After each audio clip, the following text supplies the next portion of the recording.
புடலங்காய் எடுத்து பொரியல் பண்ண போகிறேன். புடலங்காய் பொரியல் பண்ண போகிறோம். ரொம்ப ரொம்ப ருசியான ஈஸியான சமையல். தேங்காய் எண்ணெய் ஊற்றுவோம்.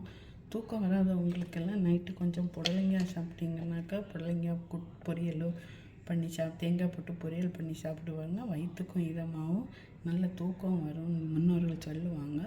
ட்ரை பண்ணி பாருங்கள்.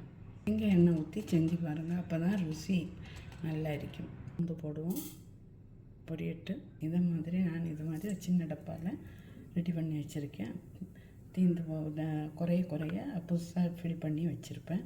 நீங்களும் இதை ட்ரை பண்ணுங்கள். ஈஸியாக இருக்கும் வேலை. ஜீரகம் போடுவோம்.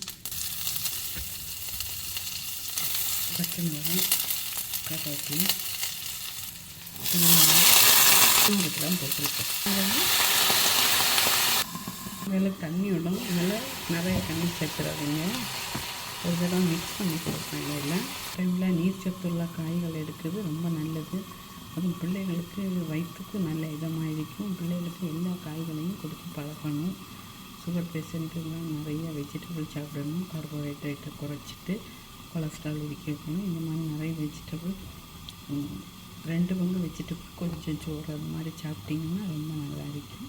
தூக்கத்துக்கும் இது சிறந்த பெஸ்ட்டான ஒரு காயாக இருக்கும். இந்தாச்சு பார்ப்போமா? ஓகே. கொஞ்சம் தேங்காய் போட்டு கொடுப்போம். தேங்காய் உங்களுக்கு ஏற்ற மாதிரி போட்டுக்கிடுங்க. தேவைக்கு போட்டுக்கிடுங்க. தேங்காய் போட்டு நிறைய நேரம் குக் பண்ணக்கூடாது. அவ்வளோதான், எடுத்துருவோம் அடுப்புலேருந்து.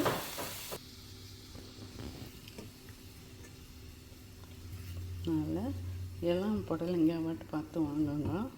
அப்போ தான் டேஸ்ட்டாக நல்லா இருக்கும். தேங்காய் நிறைய போடுங்க. தேங்காய் நிறைய போட்டால் இன்னும் ருசியாக இருக்கும். ஒவ்வொரு வாய்க்கும் நல்லா ருசியாக இருக்கும். தேங்காய் வயிற்றுக்கு நல்லது. ரொம்ப நேரம் குக் பண்ணி அதில் உள்ள எண்ணெய் வேற விடாமல் இருந்தானாக்கா தேங்காய் நல்லது தான். செக் பண்ணி பாருங்கள். Have a good day to all. மறக்காமல் ஷேர் பண்ணி சப்ஸ்கிரைப் பண்ணி இன்ஸ்டாகிராம்லேயும் ஃபேஸ்புக்லேயும் ஃபாலோ பண்ணுங்கள். இந்நாள் இனிய நாளாக அமையட்டும்.